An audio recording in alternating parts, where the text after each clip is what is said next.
Is there a conspiracy afoot in the House of Windsor against the Prince and Princess of Wales, perhaps driven by Prince Harry and Meghan Markle, with the support of some government actors and even those within the media? That is the really fascinating question, because you might think machinations within a royal court would be something relegated to the medieval times. However, it's quite clear that some of that is still going on right now as people are jockeying for power and influence.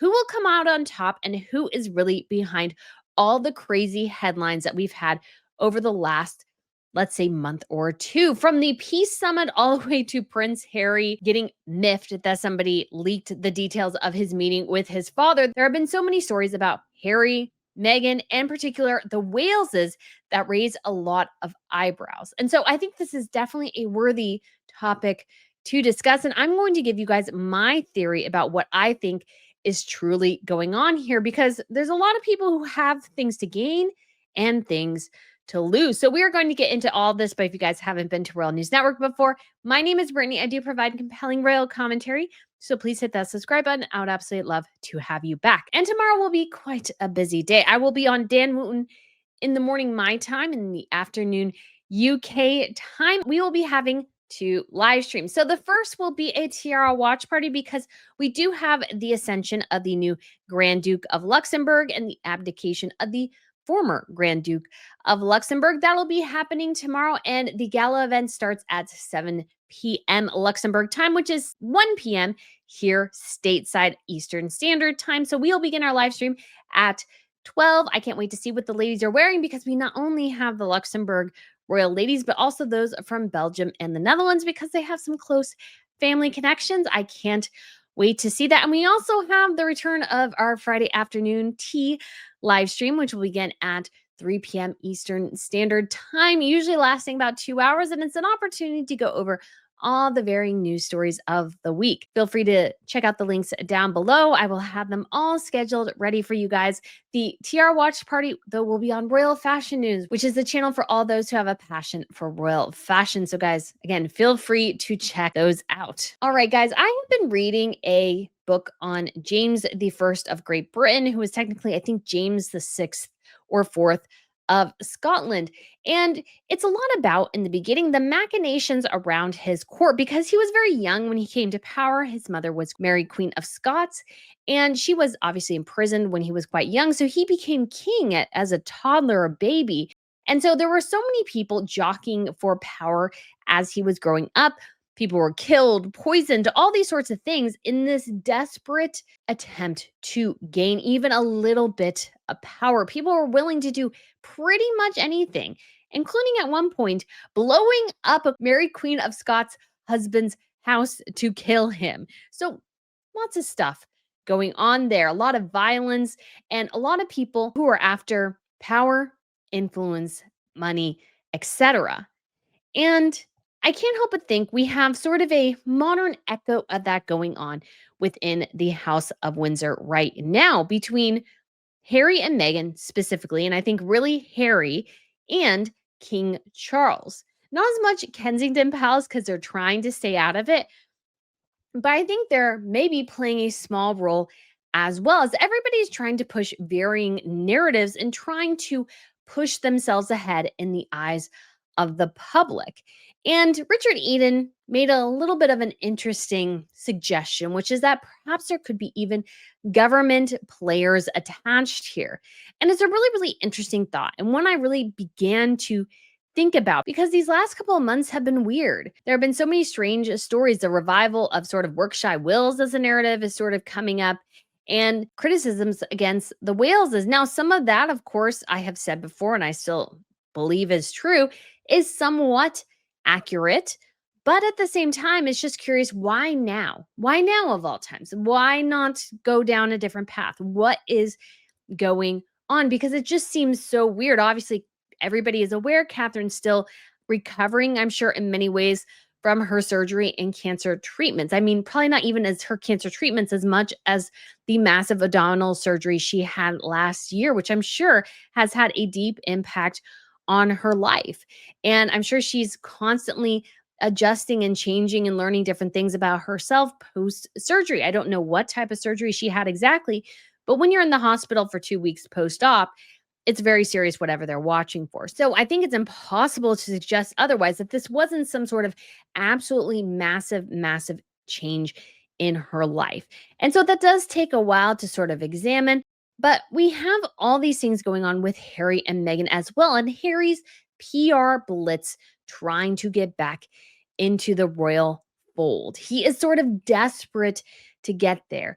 And his PR, it's not too subtle. Because when you look at all of this, I think this should be clear from the outset, which is that Harry is in this, whatever it is, for himself and somewhat his wife. And the reason I say that is that Harry has had, I think, a pretty rough time in Hollywood and is sort of desperate to get back the royal life he once had. And he's sort of trying to barge into it as if nothing has ever changed and nothing has ever happened. And oh, he can just walk right in and get the accolades he used to. And he has his PR team, I think, trying to do a lot of heavy lifting, and it's not totally working. But I wanted to give you guys a synopsis of the things that have been going on, and then I'll read you some snippets of some articles so we can get sort of a fuller view of what you could say is going on. So, this all really started with the Peace Summit, which I believe was in July. Since then, we've had Harry's increasing calls and desires for reconciliation, not Meghan. Meghan, again, I don't think cares at all about Harry reconciling with his family unless it helps her keep her title or what have you. She doesn't really care. Increasingly negative stories about William and Catherine, Harry's UK visit, where he attempts, and at some point his PR team, I think, pushes the idea of, oh, he could be helpful to Catherine and William. Well, Harry could have been helpful like 5, 6, 7, 8 years ago now, not now. You're kind of out of it. And then we have the palace denies half in, half out future. And then Harry denies that he ever wanted that in the first place. Harry then denies that he is trying to drive a wedge between his father and his brother. Harry meets with his father, goes to Ukraine despite UK's request not really to do that or not to engage that much. Harry does an interview with The Guardian where he once again probably shares a little bit too much and runs his mouth just a little bit too much. Details of Harry's meeting with Charles are leaked to The Sun, and then Harry complains about the details of his meeting with his father being leaked to The Sun and claims, oh, I had nothing ever to do with it. Because, Harry has never done anything wrong in his entire life, guys. His life is an open book. He's never done anything wrong. If you get that reference, bravo to you. Anyways, and the additional factor that could be here, I think there's actually two. Now, Richard Eden mentions one, but I really think there's two because in addition to all those things, I feel like we have the media really pushing a reconciliation narrative on Prince Harry's behalf. And I think some of that, now there's another possibility too, but let's just begin with an idea that some of that is a result of the media themselves wanting more royal drama. And if Harry and Meghan are more attached to the royal family, that probably means more royal drama and more royal drama being spilled on Netflix and any other platform Meghan can get her grips into. Because Harry and Meghan made the unfortunate choice, I think, to not let their talents speak, but let their gossip speak. And at the end of the day, their gossip is what's selling. Their individual talents are not. And so they need more material. And so definitely a lot of this reconciliation could be about needing more material. But Richard Eden also offers a suggestion as well, which I find quite interesting. He says here, since last week, I've heard claims senior government figures are also keen for Harry and Meghan to reconcile with the royal family. Many on the left, so this is sort of the leftist side of the government, hailed the mixed race American actress as a symbol of change in the monarchy when she married Harry in 2018 and still yearn for her return. I don't know why she didn't do anything. She's kind of a blowhard. She kind of talks a big game, but rarely, when it comes to execution, really does anything all that significant or interesting. While they may be happy to ignore the hurtful claims she has made about Princess Catherine and others, I don't believe there should be any reconciliation unless it is accompanied by genuine apologies from the Sussexes for the damage they have done. I agree. Charles, even a personal reconciliation, he must look at the damage Harry has done and make sure the guy apologizes for that. Because if Harry doesn't apologize for it, he's just going to do it again and again and again. But let's look at another little bit here. And this is from another Daily Mail piece by Richard Eden saying over the months they have faced relentless public relations campaign waged by the Duke and Duchess of Sussex. This is Catherine and William, aimed at restoring the California-based couple to the affections of the British public. Worryingly, King Charles has been drawn into this, aided by some key figures of the establishment behind the scenes. So this could be government and some courtiers as well. The Mail on Sunday exposed this plot when it published photographs in July of a secret peace summit between the aides of the king and the Sussexes, marking the first significant move towards resolving their rancorous family feud. So, another sort of interesting piece of the puzzle there.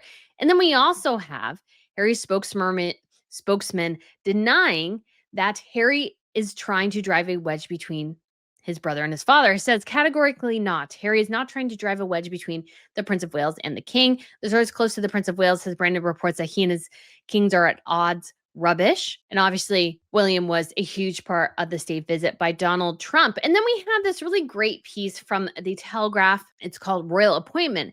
And it says, who wouldn't want a few trips a year back to visit British charities, catch up with old friends, donate some serious money, be told how much it means to the beneficiaries, and be hailed as a hero for turning up. So, very little effort there. And with no boring royal duties or obligations in between, it all sounds marvelous. And I think that's actually quite astute to recognize is that Harry, again, wants all the royal trappings, but none of the responsibilities. But if reconciliation with family is all that matters, and reconciliation with the king is realistically the only likely one on the horizon, then perhaps the rest of it can be put on hold for a while. The negotiating future public appearances, the hoping for strings to be pulled on security, the very public pushback on rolling new and admittedly annoying stories in a way that irritates those responsible for arranging future meetups.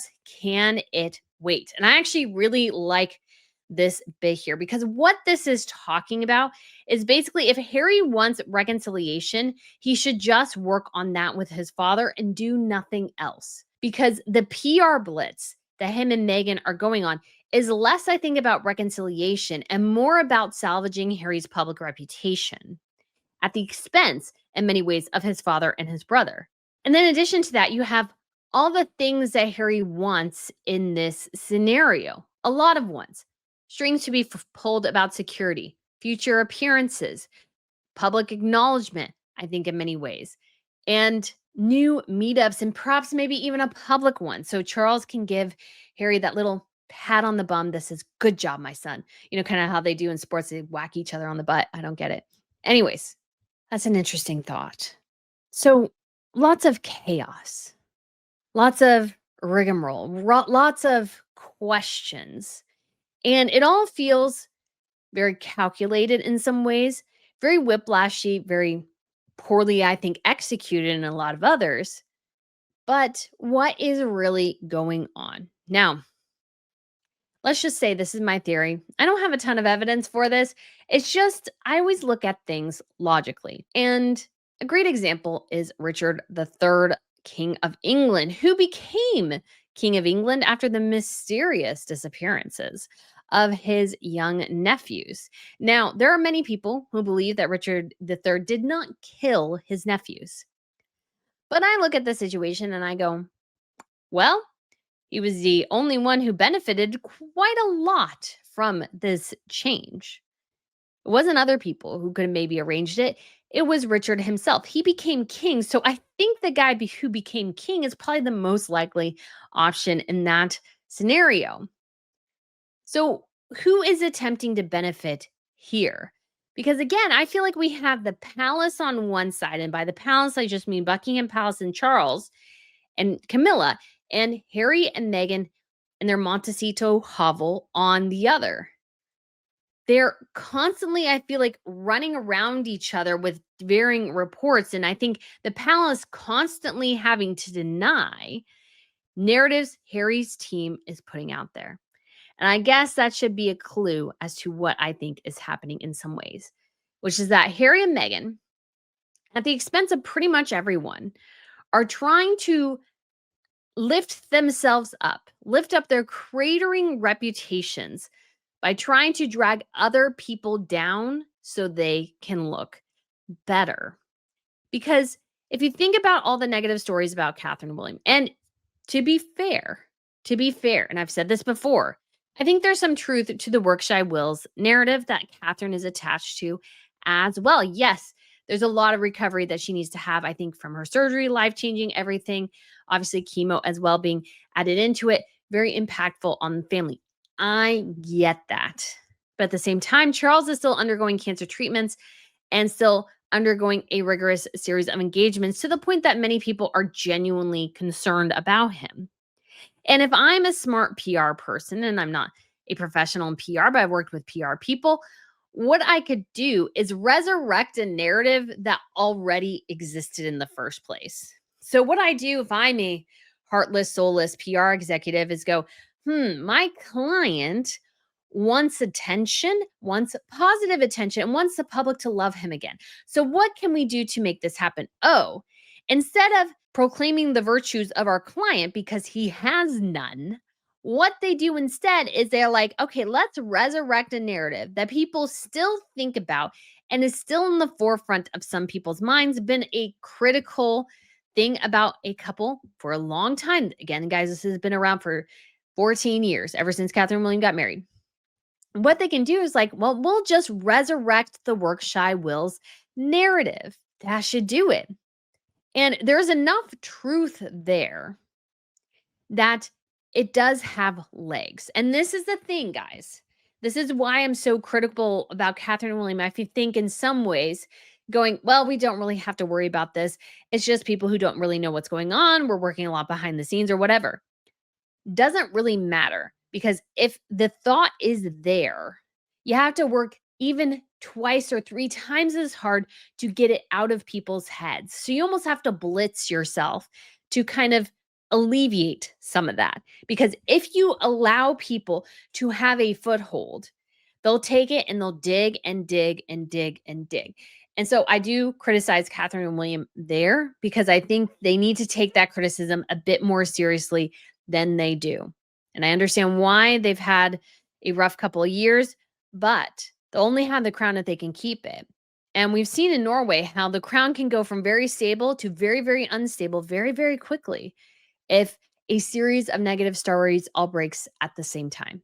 So my thought there is, again, if I'm a heartless PR person, I know exactly which buttons to push. And there's some people in the media who are more than willing to push the buttons because I think in part there are some echoes from the palace side of desiring for the Waleses to work more. And then you have the additional factor, which is the media itself. The media wants more royal drama. It sells papers. So the more that they can inflame the royal drama, perhaps the more money they can make. And Harry and Meghan and their PR team are more than willing to exploit that. So Harry talking to the media, I call it stupid because at this point, if he truly wants to reconcile with his father, keep your mouth shut. That's just a simple idea.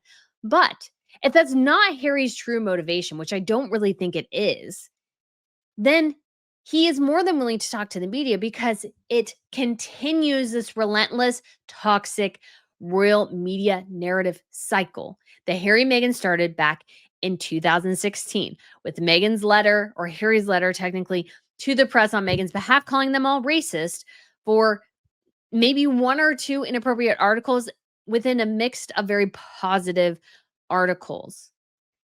And what we have now, I think, is a absolutely relentless campaign by Harry and Meghan's PR team to try to lift these two nincompoops up because they really do suck at their jobs. And they can't do that without dragging Catherine and William down with them. And I find that to be incredibly sad. And I don't think here, within this whole conspiracy, is that Buckingham Palace is dealing with the Prince Harry thing well, which I think is allowing Harry and Meghan's conspiracy. Again, I would argue this is all my opinion. It will allow the conspiracy they're trying to push against Catherine and William, you can see the rest of the monarchy, is being helped by the palace's ineptitude. I think we've had a series of bad PR things from the palace this year.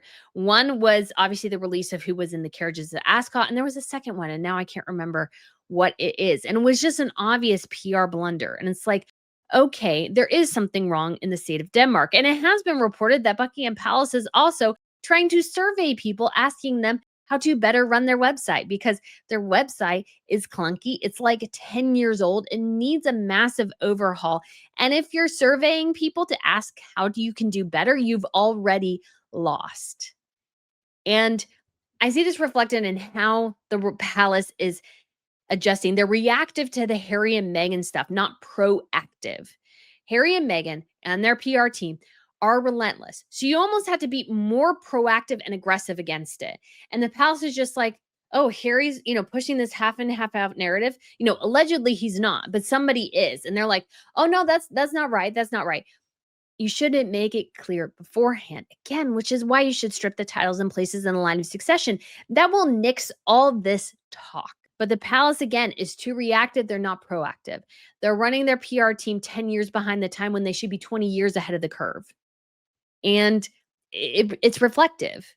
They need to figure out how to be more aggressive and not aggressive in your face, but aggressive in countering the narratives and figuring out what buttons to push to kind of shove Harry and Meghan out of the limelight, or at least not allow their narratives to dominate the royal coverage. They should let theirs dominate. Figure out how to do that because you have nefarious actors here who will not go along with the party line. I've been saying this for a long time. Harry and Meghan don't play by normal rules, which means that you have to play dirty to address them. Now, that doesn't mean you play dirty publicly, but you might need to play a little bit dirty privately and within, of course, acceptable and moral limits or what have you. But this is a game that really they need to hire aggressive PR like Hollywood people to handle, I think, in the palace. And maybe that's only a temporary measure, but something that needs to be done because the palace looks inept. It looks completely and utterly inept and like it's stubbing its toe constantly. And Harry and Meghan are capitalizing off of that. And so you look at all these series of blunders and you can't help but wonder, so what is the point from Harry and Meghan's side? Well, to be clear, number one, I don't think Meghan really cares either way in some ways. Meghan doesn't want to work for the royal family. She has no desire to work for the royal family. She just really wants to live in Montecito and hope to goodness that somebody buys her silly spread. And Harry failed out of Hollywood pretty badly. And so he's just trying to figure out what the heck to do. And he's like, well, I'll just go back to the job I did before and force them by PR blitz to take me back the way I want them to. Again, very immature in a lot of ways. However, the big question is why? And I think for me, the reason why so much of this is going on is not only did Harry fail out and flame out, not only is Meghan's really struggling, but they know that those royal titles are probably going to be gone when William is king. They might even know that there's already talk within the royal palace of asking Parliament to do something about it. And the one thing Harry and Meghan have that makes them successful in a lot of ways is those titles and nothing else. Again, neither one of them at this point, which was very, again, stupid on their part, ever established themselves as a talent without his family attached. And so people have seen the slop they put out and the middling success that they've had, despite Meghan's inflated ego telling us all how successful as ever is. Hollywood is much wiser than they are and has zero desire to, I think, engage or support Harry and Meghan in the same way that they want them to. And without those titles, Harry and Meghan have literally nothing but a $60 million mansion, which is impressive, and a couple of Hermes blankets, Hermes shoes, and Meghan's relentless need for money. And that doesn't bode well. So I think in this future, within this conspiracy, Buckingham Palace needs to figure out how to address this well, because you cannot go into things. And I feel like they're still there. And it's just shocking as many years as this has been going on, how bad they still are at handling Harry and Meghan. They need to figure out how to handle the two of them and not let chaos reign, because chaos right now is the name of the game when it comes to the royal sphere. It's all over the place. Don't let Harry and Meghan dictate the narrative. Buckingham Palace, that is your job. It's also Kensington Palace's job, but to a lesser extent. And Kensington Palace is smart to stay out of this for the most part, but the reality remains that the Sussex PR campaign is relentless and it is aggressive. And I do think they have some ears of the government because there's some people who, let's say, subscribe by DEI and all those things that is more than willing to have Meghan stand up there on Buckingham Palace's balcony simply for the fact that she has African American heritage and that is it. And that can't be how the future is for the UK and for the monarchy. The monarchy needs to wrest back control rather than letting the Sussexes run wild with conspiracy mongering on their behalf, which undermines the foundation of King Charles's reign and his relationship with William. You guys, but those are my thoughts. Let me know yours below. Thank you so much for watching, and I shall speak to you again very soon. Bye.